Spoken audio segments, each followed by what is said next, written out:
मरीजों को न्याय दो, न्याय दो, न्याय दो, मरीजों को इलाज दो, इलाज दो, इलाज दो, मरीजों को दवा दो, दवा दो, दवा दो, मरीजों का ढंग का उपचार करो। क्षेत्रीय एकता जिंदाबाद, जिंदाबाद, जिंदाबाद। सामुदायिक केंद्र में पिछले विगत 3 वर्षों से बहुत अनेकों प्रकार की अनियमितताएं चलती हैं। जैसे जिसमें CHO जो नर्सें हैं उनसे जो उनका मानदेय मिलता है उस पर 5,000 की मांग उनसे की जाती है, और हॉस्पिटल में जो मरीज आते हैं उनके आयुष्मान कार्ड को अनियमित तरीके से लगाकर उसमें भी पैसा खाया जाता है, जो कि सारी दवाओं का पैसा सरकार देती है, उसके बावजूद भी उस आयुष्मान कार्ड में उनसे पैसा मतलब अपहरण किया जाता है। और इलाज के एवज में भी ले लो, अगर किसी को खून में इन्फेक्शन की अगर कोई बीमारी है तो इन डॉक्टरों द्वारा उनके टाइफाइड का इंजेक्शन लगाकर उनको। अभी हम जा रहे हैं हॉस्पिटल में, और हॉस्पिटल में सुविधा न होने के कारण आज जुलूस निकाला गया है। यहाँ ये देखो पपुला जी। मैं इस बात को कहना चाह रहा हूं कि लगभग 90% दवाइयां स्वास्थ्य विभाग के द्वारा हर महीने 1 या 2 बार गाड़ियों में भर भर के इस अस्पताल में पहुंचाई जाती है। जिस बात की तस्दीक पिछले महीने की बैठक में CMO सामने करी है। मैंने उनसे सवाल किया था कि क्या आपके यहाँ से दवाइयाँ आती हैं, उन्होंने कहा बाकायदा आती हैं। जब 90% दवाएं अस्पताल से मिल रही हैं, मामूली 10% दवाएं बचती हैं जो अस्पताल से नहीं मिलती हैं। उसी के बगल में प्रधानमंत्री जन औषधि केंद्र खुला हुआ है जहाँ पर बहुत सस्ती कीमत पर दवाएं मिलती हैं, तो वो 10% दवाओं की पूर्ति वहाँ से हो सकती है। न मिले वहाँ भी माना कोई एक आधा दवाई, तो बाजार में 15-20 मेडिकल स्टोर खुले हुए हैं। 150-200 रुपया कोई भी आदमी खर्च करके दवाई ले सकता है। तब उस 150-200 रुपए के लिए आप उसके 10-15 हजार का बिल उसके आयुष्मान कार्ड से क्यों कटवा रहे हैं? ऐसी सुविधा आप अस्पताल में क्या दे रहे हैं? किसका ऑपरेशन कर रहे हैं, किसका अपेंडिक्स फाड़ रहे हैं, किसकी सर्जरी कर रहे हैं, जो कि आप उसको 10-15 हजार का बिल उसका बना दे रहे हैं। तो ये सब खेल है। उस खेल में ये है कि डॉक्टर आपको पहले टटोलती है, मैं साफ आरोप लगा रहा हूँ कि आपको टटोलती है कि आदमी का स्तर क्या है। आपसे पूछा जाता है कि क्या आपके पास आयुष्मान कार्ड है? अगर आपके पास हुआ गलती से, आपने जवाब दिया हाँ मेरे पास, तो उन्होंने कहा कि वो बिल मेरे कमरे में पड़े हैं। जब उनसे कहा कि जिस स्थिति में उस स्थिति में आप प्रस्तुत करो, तब उन्होंने बात पलटते हुए कहा कि वो हम ट्रेजरी भेज रहे हैं। ट्रेजरी में फोन करके पता किया गया ट्रेजरी वालों का कि नहीं हमारे पास कोई कागज नहीं है। तो आपकी नाक के नीचे इतनी अनियमितताएं आपका प्रवर सहायक अधिकारी और आपके MOIC कर रहे हैं, उसके बावजूद आप कह रहे हैं कि आप जांच करनी है। और कितनी जांच की आवश्यकता आपको है, हमको ये बता दीजिए। अब और कितने लोगों की मौत का दृश्य आप लोग देखना चाह रहे हैं? 1.5 साल पहले 3 या 4 मौतें एक हफ्ते के भीतर लगातार एक ही पैटर्न में हुई। वो लोग दिन भर अपने घरों में काम करते हैं, 4-5 किलोमीटर की चढ़ाई चढ़ के बाजार आते हैं, अचानक उनको थोड़ा तकलीफ होती है, अस्पताल आते हैं, तो पता उनको रेफर कर दिया जाता है। रेफर में जाके पता लगता है कि उनकी किडनी, उनका लीवर, उनके फेफड़े सब खत्म हो गए 3 दिन के भीतर। तो ये हम लोग थोड़ा सोचने वाले लोग हैं, तो हमारे चिंता का विषय था। हमने कहा कि अभी अभी हम लोग कोरोना जैसी बीमारी से उभरे हुए हैं, क्या कहीं किसी नए वायरस की आमद तो नहीं हो रही? जरूरी थोड़ी है कि कोई चीज चाइना की वुहान से ही शुरू हो, गंगोलीहाट से भी शुरू हो सकता है, यहाँ भी वायरस का म्यूटेशन हो सकता है। इस बात की जानकारी के लिए, इस बात की तस्दीक के लिए हम MOIC से यहाँ मिले। जैसे हम उनको अपना पत्र देने आए तो उनका जो शब्द था उसको सुन के आपको उनकी पूरी मानसिकता समझ में आ जाएगी। उन्होंने कहा आप तो फिर झुंड बना के आ गए। तो मैंने कहा था कि ये हमारा अस्पताल है, यहाँ की दिक्कतों को लेके अगर हम नहीं आएंगे तो कौन आएगा? तब मरीजों को न्याय दो, न्याय दो, न्याय दो, मरीजों को इलाज दो, इलाज दो, इलाज दो, मरीजों को दवा दो, दवा दो, दवा दो, मरीजों का ढंग का उपचार करो। क्षेत्रीय एकता जिंदाबाद, जिंदाबाद, जिंदाबाद, क्षेत्रीय एकता जिंदाबाद, जिंदाबाद, जिंदाबाद, इंकलाब जिंदाबाद। जिंदाबाद, जिंदाबाद। ज्यादा आक्रोश है इस अस्पताल के खिलाफ, आप देख सकते हो। यहाँ पर मरीज भी काफी है, हम लोग ज्यादा हल्ला गुल्ला ना करके उनको कृपया डिस्टर्ब ना करें। अभी चलते हैं। जैसा कि अभी पंजी ने कहा कि ये आंदोलन आगे भी जारी रखना पड़ सकता है, तो आप सभी लोगों से मेरा विनम्र निवेदन है, अगर कल को ये 7 दिन का जो हमने जिला चिकित्सा प्रभारी को वक्त दे रखा है।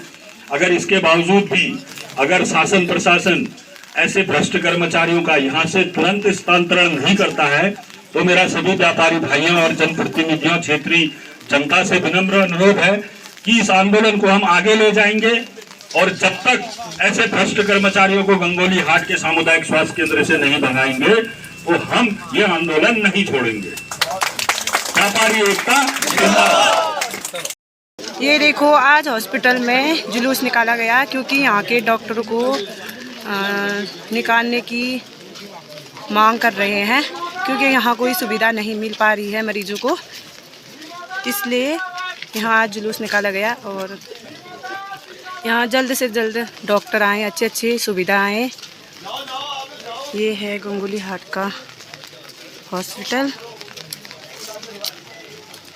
यहाँ ना मशीनें हैं, ना ऑपरेशन की सुविधा है और ना ही यहाँ अच्छे डॉक्टर हैं। तो जल्दी से जल्दी यहाँ हर चीज़ की सुविधा होनी चाहिए, इसलिए ये जुलूस निकाला गया है आज। यहाँ बहुत ज़्यादा बारिश हो रही है, फिर भी हमें आना पड़ा क्योंकि यहाँ आज जुलूस निकाला गया था। बहुत सारे लोग इकट्ठा हुए थे यहाँ। तो गंगोली हाट के हॉस्पिटल में कुछ भी सुविधा नहीं है, तो इसलिए यहाँ की पब्लिक ने मिल के जुलूस निकाला है। और यहाँ जल्द से जल्द हर चीज़ का इलाज होना चाहिए और हर चीज़ की सुविधा होनी चाहिए। पपोला जी भी आए हैं, ये देखो। चल चल चल आजा। सामुदायिक केंद्र में पिछले विगत 3 वर्षों से बहुत अनेकों प्रकार की अनियमितताएं, लेकिन माध्यम ठीक, जैसे जिसमें CHO जो नर्सें हैं उनसे जो उनका मानदेय मिलता है उसके 5,000 की मांग उनसे की जाती है। और हॉस्पिटल में जो मरीज़ आते हैं उनके आयुष्मान कार्ड को अनियमित तरीके से लगाकर उसमें भी पैसा खाया जाता है, जो कि सारी दवाओं का पैसा सरकार देती है, उसके बावजूद भी उस आयुष्मान कार्ड में उनसे पैसा मतलब अपहरण किया जाता है। और इलाज के एवज में भी ले लो, अगर किसी को खून में इन्फेक्शन की अगर कोई बीमारी है तो इन डॉक्टरों द्वारा उनके टाइफाइड का इंजेक्शन लगाकर उनको साइड इफेक्ट के द्वारा उनको उनकी हॉस्पिटल में खत्म कर दिया है। तो ऐसे कम अनुभवी डॉक्टरों और भ्रष्ट कर्मचारियों के खिलाफ व्यापार संघ और हमारे जितने भी विधानसभा मंडल में जितने भी हमारे जनप्रतिनिधि हैं, उन्होंने लिखित पत्र जिला चिकित्सा अधिकारी को विगत 2 वर्षों से चल रहे हैं लगातार, लेकिन शासन प्रशासन ने अभी तक उनका यहाँ से स्थानांतरण नहीं करवाया। तो आज हमें मजबूर होकर ये जुलूस और धरना प्रदर्शन हमारे सभी संगठनों द्वारा सामूहिक रूप से इसको करना पड़ा। और आगे को देखते हैं क्या होता है। अगर शासन प्रशासन इनका हस्तांतरण जल्दी से जल्दी करवा देता है, ठीक है, नहीं तो हमारा आंदोलन जारी रहेगा। इससे आगे हम 7 दिन की हमने मोहलत दे रखी है, इसके बाद हम जो करेंगे उग्र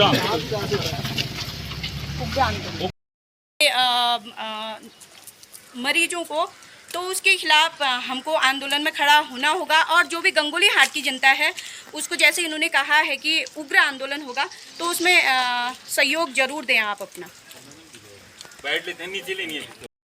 मुझे आज ये वीडियो इसलिए भी बनाना पड़ा क्योंकि हमारे गांव से भी यहाँ इमरजेंसी में मरीज आए थे और उनको अच्छे से उपचार न मिलने के कारण, यहाँ कोई सुविधा न होने के कारण 25-26 साल की औरतों का भी यहाँ डेथ हो गई थी। अगर गंगोली हाट के हॉस्पिटल में मशीनें या ICU या अच्छे डॉक्टर होते तो उनके साथ भी ऐसा नहीं होता। तो मुझे ये वीडियो ज़रूर बनाना पड़ा। आज गंगोली हाट में हॉस्पिटल के लिए जुलूस निकाला गया, तो इसलिए यहाँ दुकानें सारी बंद हैं, पूरी मार्केट बंद कर रखी है आज, देख सकते हैं आप। अगर 1 हफ्ते के अंदर यहाँ अच्छे से डॉक्टर नहीं आएंगे तो फिर से यहाँ जुलूस निकाला जाएगा।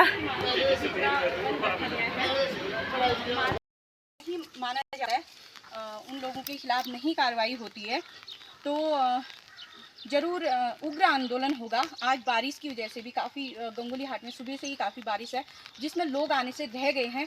पता नहीं लोगों को क्यों घर से बाहर निकलने में इतनी दिक्कत हो जाती है। अगर कहीं पर इतना आंदोलन किया जा रहा है, किसी कारण किया जा रहा है, किसी न किसी कारण आंदोलन होता है जहाँ पर ज़्यादा ही नहीं माना जाता लोगों के कहने से, लोगों के पत्र के द्वारा, क्योंकि इस आंदोलन से पहले काफ़ी पत्र लिखे गए हैं उनको, लेकिन उस पर कोई ध्यान नहीं दिया गया। ध्यान जब सरकार नहीं देती, आगे को लोग ध्यान नहीं देते, तो जनता को आंदोलन करना होता है। तो आंदोलन में अगर लोग शामिल ना हो, गंगोली हाट की जनता जो बहुत परेशान है इस अस्पताल से, उसके बाद भी अगर आप लोग आंदोलन में नहीं आते हो, तो कैसे आगे को कोई बात छेड़ पाएगा, कोई कर पाएगा। हर कोई यही सोच लेगा कि नहीं, मुझे क्या करना है, घर